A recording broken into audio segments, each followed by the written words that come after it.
કે જિંદગી રસોડામાં જેની અડધી થઈ ગઈ, ખબર નહીં મારી માં ક્યારે ગરડી થઈ ગઈ. બધાનું ભાણું સાચવવામાં કેવી તો એ પડી ગઈ, ખબર નહીં મારી માં ક્યારે એકલી પડી ગઈ. બાળકોને ઉછેરવામાં એવી તો એ પડી ગઈ, ખબર નહીં ક્યારે મારા માના ચહેરામાં કરચલી પડી ગઈ. વ્યવહારોને સાચવવામાં એવી તો વ્યસ્ત થઈ ગઈ, ખબર નહીં ક્યારે મારા વાની વાળની લટ્સ ક્યારે સફેદ થઈ ગઈ.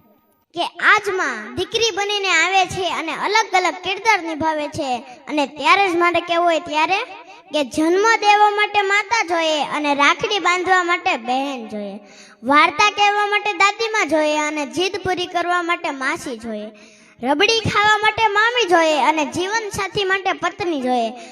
આ બધા સંબંધો માટે દોસ્ત એક દીકરી જીવતી હોવી જોઈએ. માટે જેના ઘરે દીકરી હોય તે વટતી કે જો મારા આંગણે લક્ષ્મી રૂપી દીકરીનો અવતાર છે.